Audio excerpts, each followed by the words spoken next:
Can you give an introduction to psychedelics, like a whirlwind overview? Maybe what are psychedelics and what are the kinds of psychedelics out there, and in whatever way you find meaningful to categorize? Yeah. You can categorize them by their chemical structure. So phenethylamines, tryptamines, ergolines. Um, that is less of a meaningful way to classify them. I think that their pharmacological activity, their receptor activity is the best way. Well, let me start even broader than that, because there I'm talking about the classic psychedelics. So broadly speaking, when we say psychedelic, that refers to, for most people, a broad number of compounds that work in different pharmacological ways. So it includes the so-called classic psychedelics.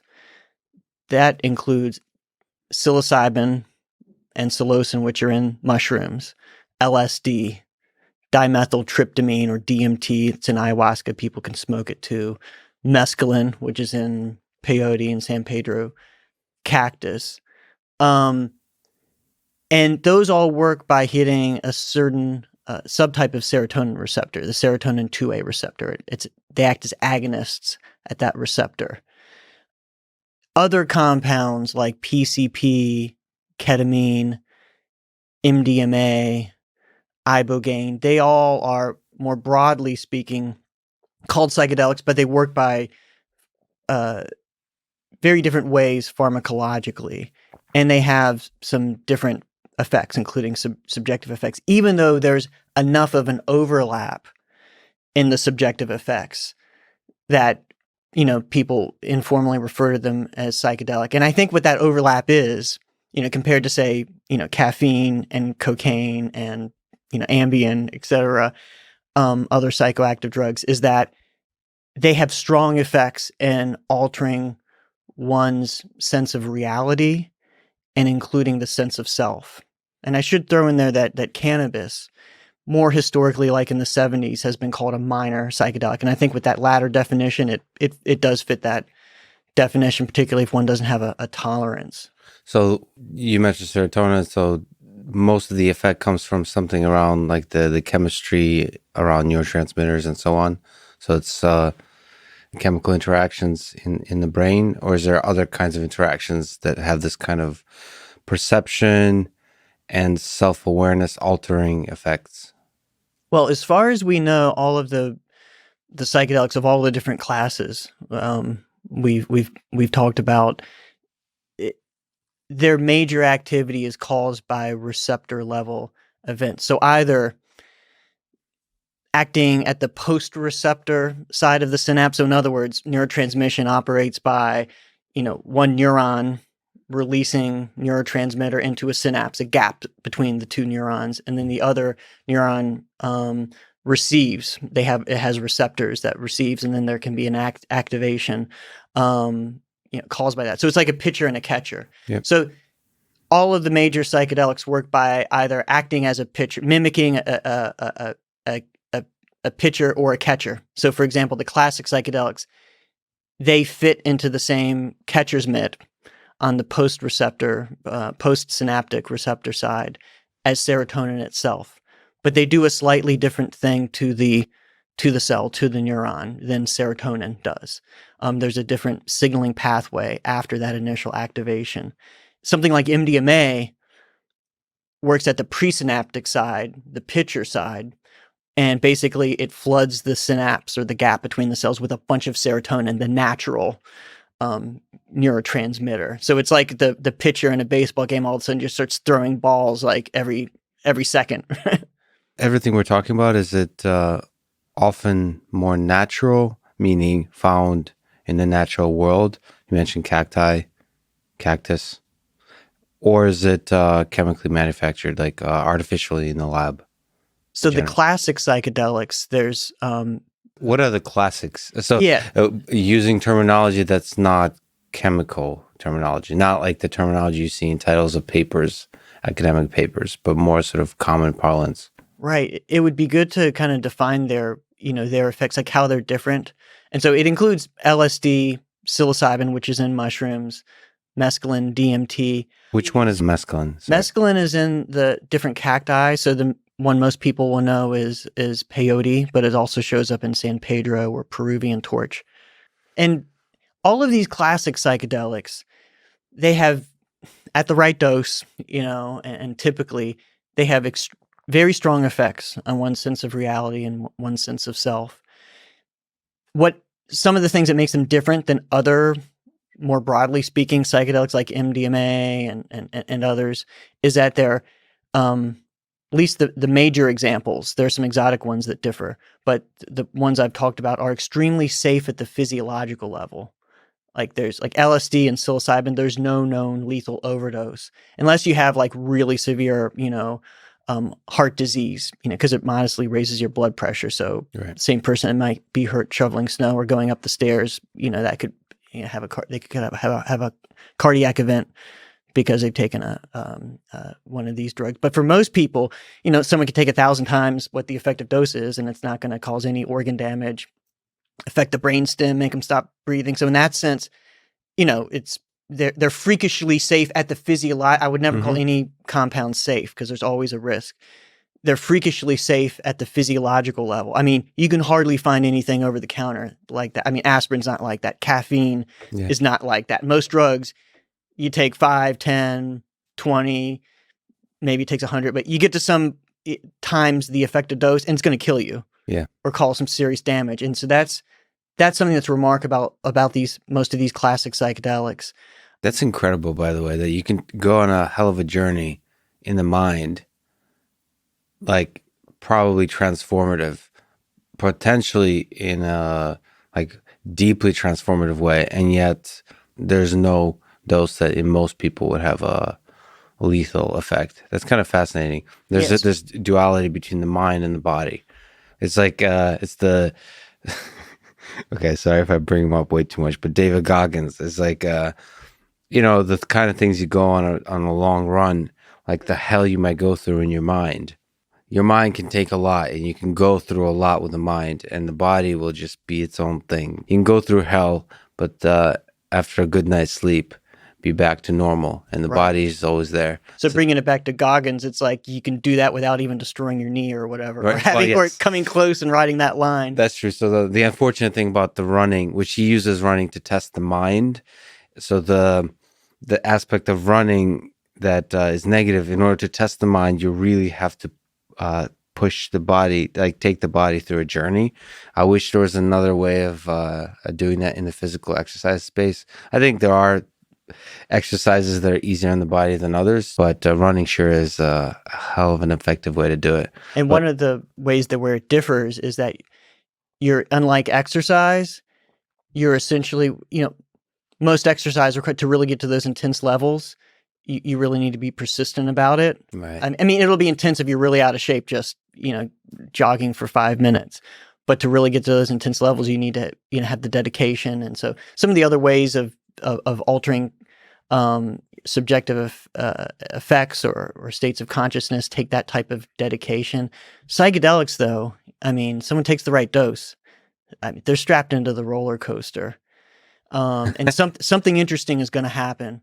And I really like what you said about that distinction between the mind, or the contrast between the mind effects and the body effects, because I think of this. I do research with all the drugs, caffeine, alcohol, methamphetamine, cocaine, alcohol, legal, illegal.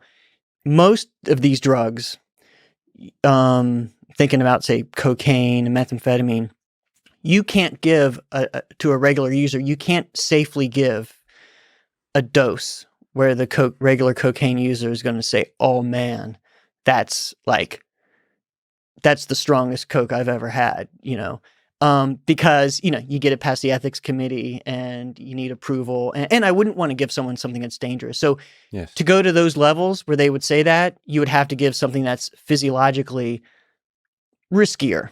Yeah. Psilocybin or LSD, you can give a dose at the physiological level that is like very good chance it's going to be the most intense psychological experience of that person's life. Yeah, that's and amazing. have zero chance for most people, if you screen them, of killing them. The big risk is behavioral toxicity, which is a fancy way of saying doing something stupid. I mean, you're really intoxicated, like if you wander into traffic or you fall from a height, just like plenty of people do on high doses of alcohol. And the other kind of unique thing about classic psychedelics is that they're not addictive, which is pretty much unheard of when it comes to so-called drugs of abuse or drugs that people, at least at some frequency, choose to take. You know, most of what we think of as drugs, even caffeine, alcohol, cocaine, cannabis, most of these you can get into alcohol, you can get into a daily use pattern. And that's just so unheard of with psychedelics. Most people have taken these things on a daily basis. It's more of like they're building up the courage to do it, and then they build up a tolerance, or they're in college and they do it on a dare. Can you take acid 7 days in a row, and that type of thing, rather than a self-control issue where you have and say, oh God, I got to stop taking this. I got to stop drinking every night. I got to cut down on the Coke, whatever. So that's the classic psychedelics. What are the, what's a good term? Modern psychedelics, or more maybe psychedelics that are created in the lab? What else is there? Right. So MDMA is the big one. And I should say that with the classic psychedelics, that LSD is sort of, you can call it a semi-synthetic, because there's natural, from both ergot and in certain seeds, morning glory seeds is one example. There are some very close chemical relatives of LSD. So LSD is close to what occurs in nature, but not quite. But then when we get into the other non-classic psychedelics, probably the most prominent one is MDMA. People call it ecstasy. People call it Molly. And it is it differs from classic psychedelics in a number of ways. It can be addictive, but not so. It's like you can have cocaine on this end of the continuum and classic psychedelics here. Continuum of addiction. Continuum of addiction. So it's certainly no cocaine. It's pretty rare for people to get into daily use patterns, but it's possible.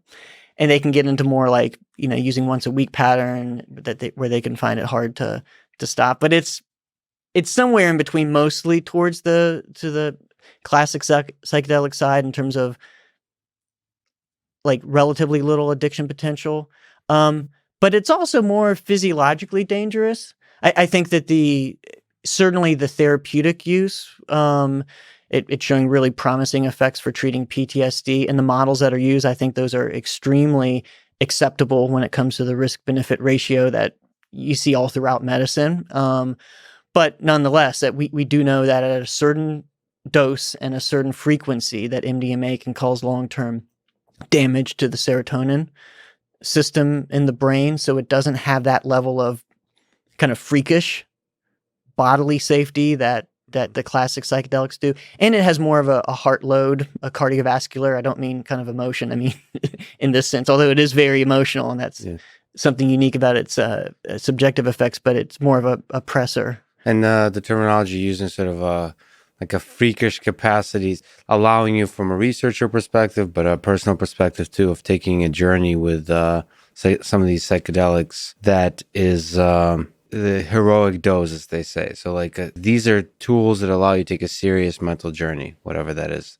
That's what you mean. And with MDMA, there's a little bit, it starts entering this territory where you got to be careful about the risks to the body potentially. So yes, that in the sense that you can't kind of push the dose up as high as you safely as one can if they're in the right setting, like in our research, as they can with the classic psychedelics. But probably more importantly, just the nature of the effects with MDMA aren't the full on psychedelic. Got it. It's not the full journey, So it's sort of a psychedelic with rose-colored glasses on. A psychedelic that's it's been called more of a heart trip than a head trip. The nature of reality doesn't unravel as frequently as it does with classic psychedelics. But you're able to more directly sense your environment. So your perception system still works. It's not completely detached from reality with MDMA. That's true, relatively speaking. That said, at most doses and of classic psychedelics, you still have a tether to reality. Right. Changes a little bit when you're talking about smoking DMT or smoking 5-methoxy DMT, which are some interesting examples we could talk more about. But with with MDMA, it's for example, it's very rare to have a what's called an ego loss experience, or a sense of transcendental unity, where one really seemingly loses the psychological construct of the self. But MDMA, it's very common for people to have this, they still are perceiving themselves as a self, but it's common for them to have this warmth, this empathy for humanity and for their friends and loved ones. So and you see those effects under the classic psychedelics, but that's a subset of what the classic psychedelics do. So I see MDMA in terms of its subjective effects is, if you think about Venn diagrams, it's sort of MDMA is all within the classic psychedelics. So everything that you see on a particular MDMA session, sometimes a psilocybin session looks just like that. But then sometimes it's completely different with psilocybin. It's a little more narrowed in terms of the variability with MDMA.